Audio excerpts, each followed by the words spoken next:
Welcome to the Pushing Through Loss podcast. I'm your host, Kalila Green Siciliano. In this weekly podcast, we're here to offer support, understanding, and hope to those who have experienced the pain of pregnancy loss. We'll share stories, insights, and expert advice to help you find your inner strength warrior. Let's begin this journey together. Welcome back, everyone. I'm your host, Kalila, with Pushing Through Loss. And today I have with me Urvi.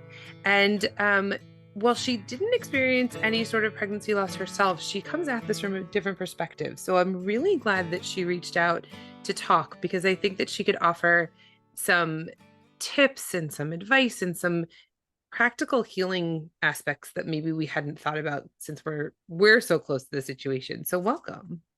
Thank you so much. Thank you for having me on your show. Yeah, my pleasure. So tell me a little bit about yourself. Yeah, sure. So I am a spiritual healer and mindfulness coach for women that are going through their fertility and fertility journey. Also, those women that might be going through pregnancy, loss, and then also new moms. And so I kind of help them with um, all the different stages of motherhood to understand how to balance their emotions, work with their mental health, and then from a spiritual perspective, how to really use, um, energetics to come into a space of more joy and happiness throughout the whole process. That's really beautiful. How did you get into that? Um, I guess my own journey, I will say Okay. it that way. So, I started off as actually just a mindfulness coach, and it was very broad. Like I just kind of helped whoever I could. Mm, And that was really because I dealt with my own anxiety, and mild depression for many years. mm, And mindfulness, specifically meditation and breath work, were the two things that kind of helped me. Um, and, at that time, I wasn't working. I didn't have access to really going to a therapist or anything. And so I was trying to do whatever I could on my own. And I feel like um, that really opened up the door for me. I will say that, like, my spiritual journey, or like awakening or reawakening, whatever you want to call it, mm, started from that point. I started to really separate from my mind and my thoughts and my emotions to really like create space to kind of understand what's happening around me. mm. Um, which then opened the door for me to dive more deeper and be more connected to my intuition. And from there, I was guided to become a coach in meditation, actually. And so I just kind of researched, like, how do I get certified as a coach? Like, Mm. went through the whole certification process, and that's when I started my business, which was about 3.5 years ago. Wow, that's so cool. Yeah, yeah. So So then, go ahead. even with sorry about that, even with working with moms in the fertility space, so I went through my own fertility journey for about 8 to 9 years. Took me about 8 years before I became pregnant. And through that whole process, I think once again, I learned so much about it. And I felt like, okay, whatever I've learned, I have to share with other women. I'm really feeling called to working with those women that are going through this whole journey themselves. Mm. It's definitely something, and you might not have experienced, like you said, a specific miscarriage or pregnancy loss, but going through a fertility journey is hard enough. Like every month, thinking and praying and hoping that you're going to get pregnant to either get the negative test or to start your period. It's heart-wrenching, no matter how you put it.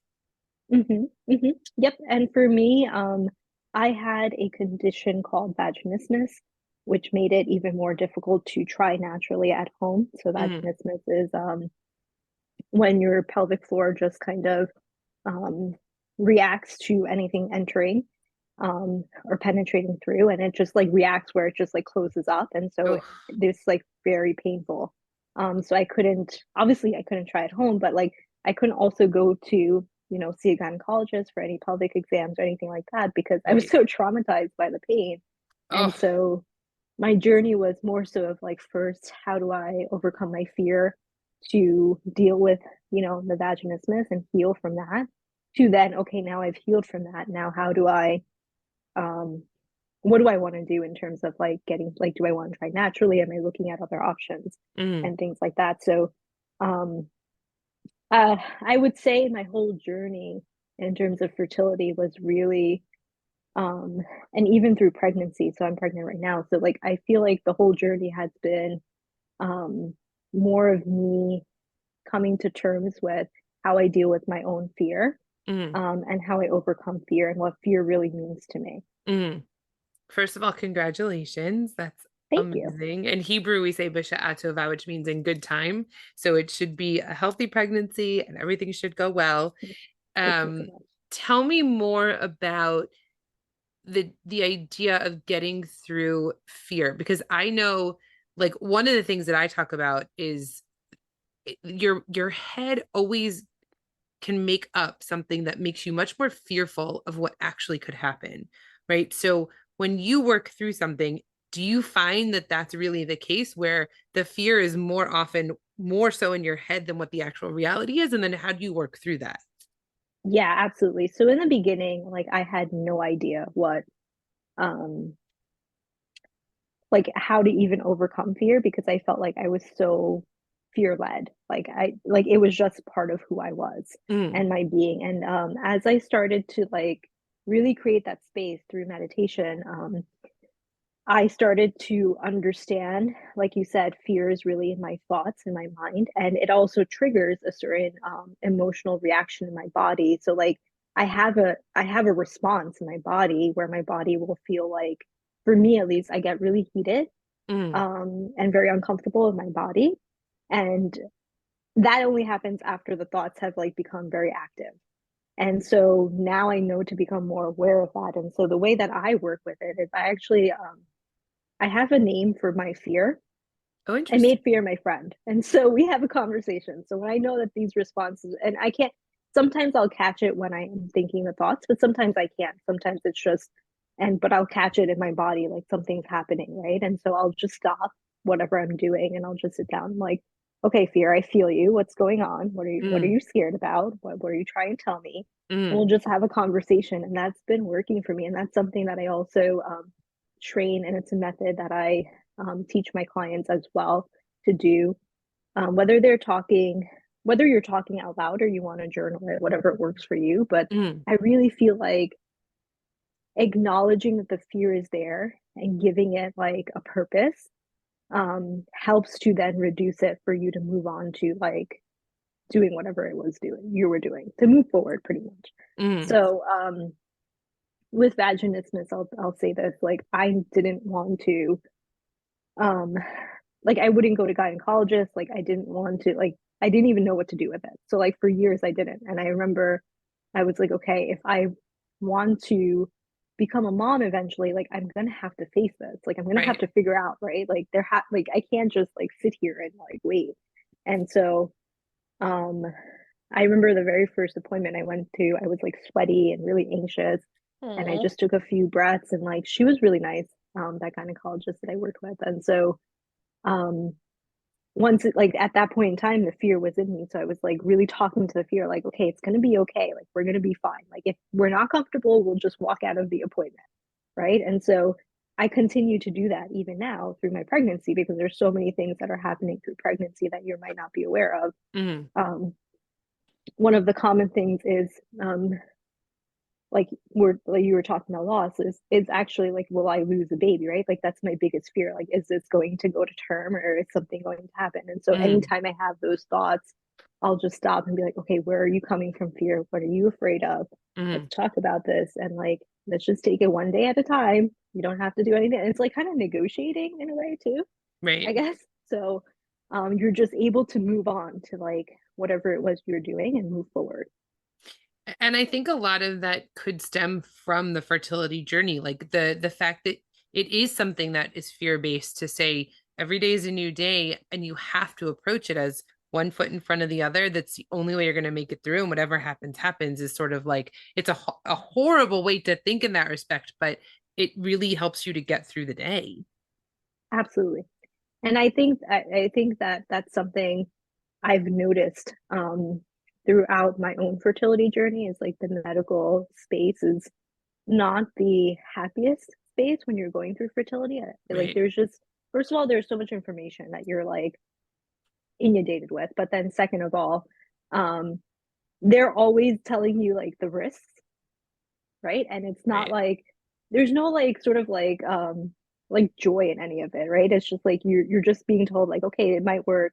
I went through IVF for my to get pregnant. And even with IVF, it was like a 2% chance, 3% chance. Like Right. nobody is like really telling you to believe in yourself or in your um in the process Right. at least, right? And so um, that's one of the things that I like to do with my work now when I work with women that are going through this is really to give them that hope and joy because I feel like from a spiritual perspective, energy perspective, like where you pour your energy is really where it's going to go. And so Mm. if you're constantly worried and stressed and thinking that it's not going to work out, that's where you're pouring your energy versus if you're um, in a mindset of like joy and like feeling like really happy and like this is going to work out and feeling good, like that's where your energy is going to pour into.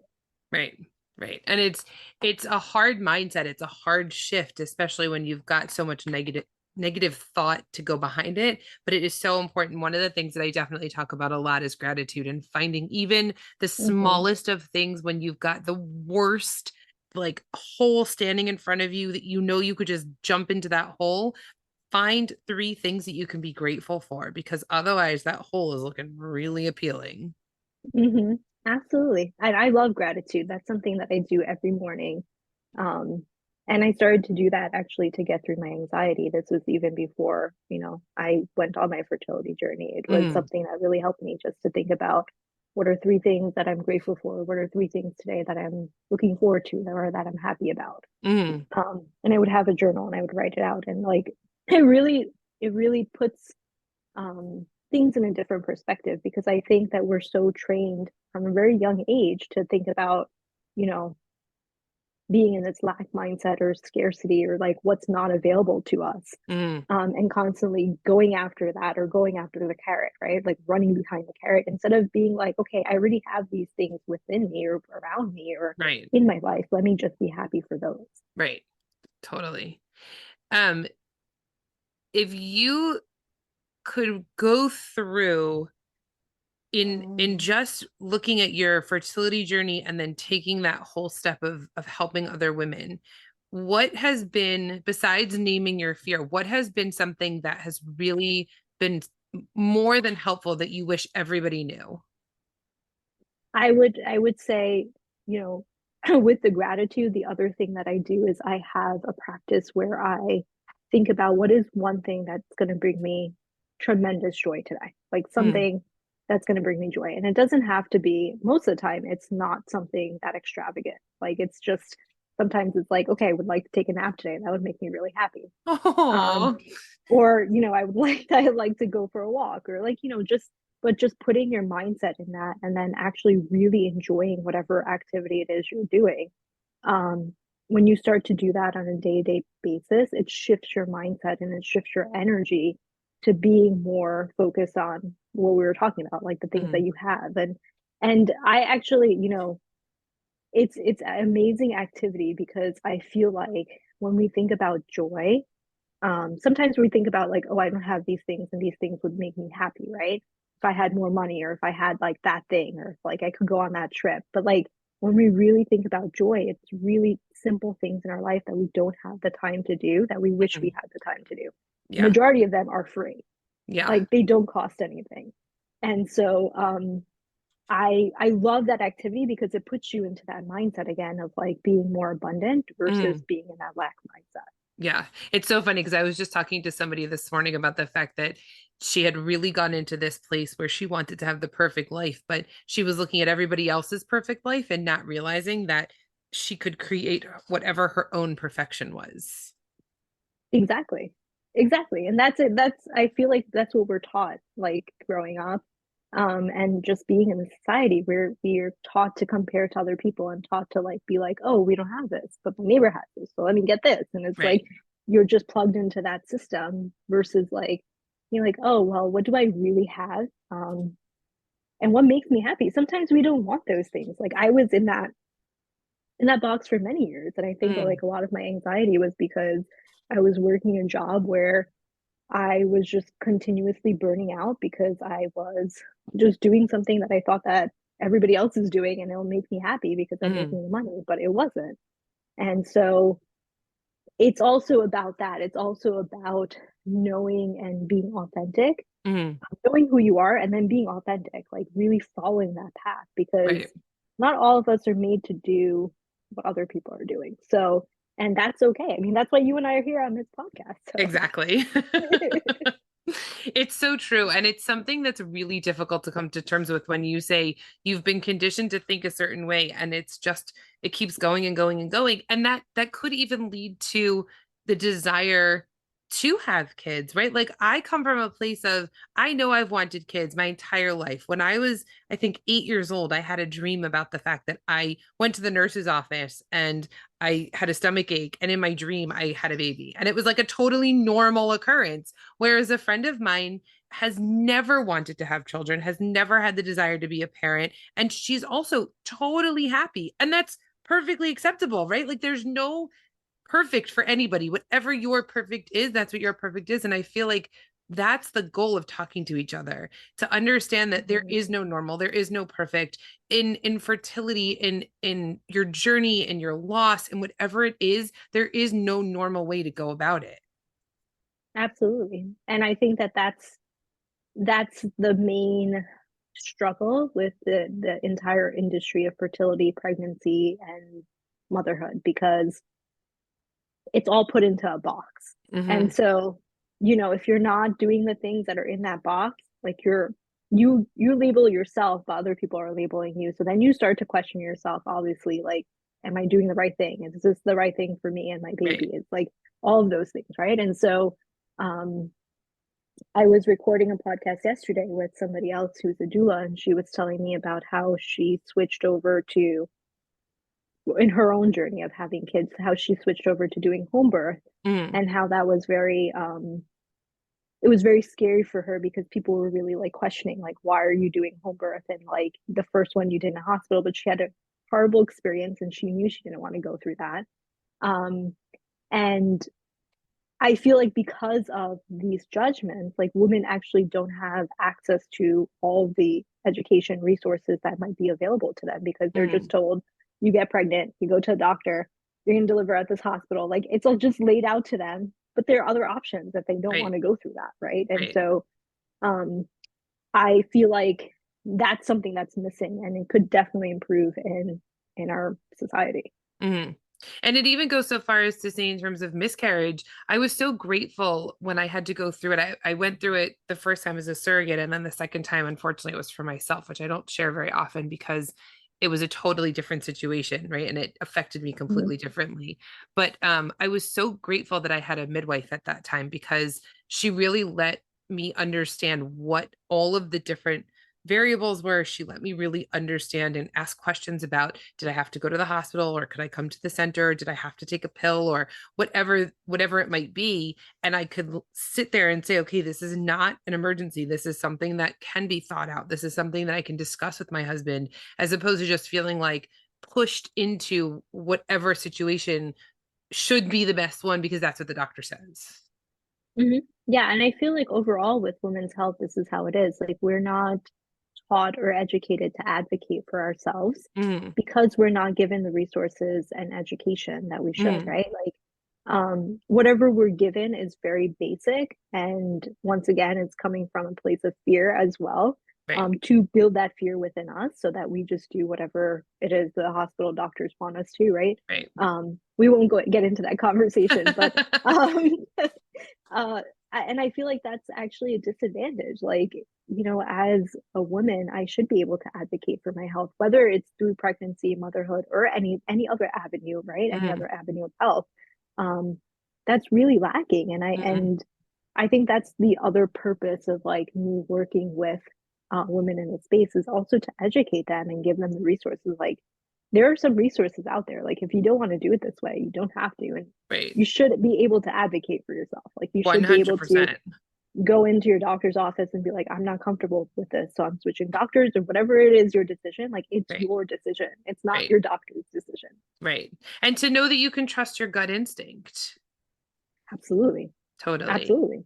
Um, I will share during my IVF process, that's how it was. I went through a few different clinics before I decided the one that I wanted to pick. And even as I was picking it, I was like really picking my doctor's brain. Like if I wasn't comfortable about like certain protocol, or like, do I really have to take this protocol of medications, or why do I have to take this? Like trying to really understand and educate myself to then be Mm, like, okay, maybe I don't want to do this. Like, is it okay if we just did it this way? Right? Like right, I'm making the decision, not the doctor, right? right, And so I feel like um it also takes courage. I understand that. Like I understand a lot of women feel like they don't have that courage or confidence within them to mm, actually advocate for themselves. But I feel like the education is really what gives you the confidence and the courage. Like I'm really good at research. So one of my previous jobs was within the pharmaceutical medical industry, where I used to do a lot of market research and research just in general for upcoming drugs that would go onto the market. And so mm, I'm really good at like researching, like, okay, what is this condition? What is this drug and all that kind of stuff. So I know where to go to. And so like, even for my own health, and the health of other people within my family, I'll do this research before I mm. actually, but that has taught me of like knowing that there's resources and education out there for myself to make sure that I do that upfront before going to doctors and ask questions. Right. So tell me two things. Number one, where can people find you? Because I think the amount of research you've done and the amount of information you have is incredible. But also Yeah. then tell me just a little bit more about what you do for women so that when people reach out to you, they know, exactly what you could do. Yeah, absolutely. So you can find me on Instagram. My Instagram handle is Inner Serenity LC. Same as on TikTok, and then Facebook. You can find my business page. It's Inner Serenity Life Coaching. Okay. And we'll put that Um, all in the show notes so we have the correct spelling and everything. yeah, and I'll give you the other stuff. I do have a podcast and also a YouTube page, but I'll Perfect. give that over to you so you can put it in Okay. the show notes. And then what I specifically do, so um, there's two umbrellas. So the first umbrella is coaching. So I have group coaching programs that I work with women in, and it's a container where we go through various different topics, like how to shift your mindset, how to balance your emotions, how to be more love led, get over your fears. I love And that kind of then stuff. yeah, and then within that container, there's also a mindfulness library where, there's access to meditations that I have, EFT tapping, and also breath work, and obviously homework and stuff like that is assigned in the group coaching program. I also Right. do private coaching, so one-on-one coaching as well. If somebody feels more comfortable with just working one-on-one and not in group setting. So that's one umbrella. And then the second umbrella is services within the spiritual healing realm. And so that is more like if you want to come for like an energy cleanse or energy healing, or there's specific emotions that you want to work through, I'll help you to like really heal through those emotions through activations. Nice. Um, I do oracle card readings and other spiritual things as well. Wow, that's amazing. Yeah. Well, thank you so much for coming on. I so appreciate hearing from a different perspective. And like I said, I would consider your fertility journey to be that of loss because it doesn't come easy for you. It was something that did take a while, and this pregnancy should be exactly the way it's meant to be. It should be perfect in every way. And I really hope that we can catch up afterwards and see how you're doing after you have a baby. Yeah, in a few months. The baby's due in December, so hopefully Amazing. next year we can connect. Amazing. Yeah. Well, Thank thank you you so so much for having much. me on the show. My pleasure, and we'll hopefully talk soon. Yeah, absolutely. Thank you for joining me today on Pushing Through Loss. I hope this episode has provided support, understanding, and a sense of community for those who've experienced pregnancy loss. Remember, you are not alone in your journey, and there is strength within you to face the challenges that come your way. If you found value in today's episode, please consider sharing it with others who may benefit. Together, we can help each other heal and activate our inner strength warriors. Stay tuned for more empowering conversations, and until next time, you got this.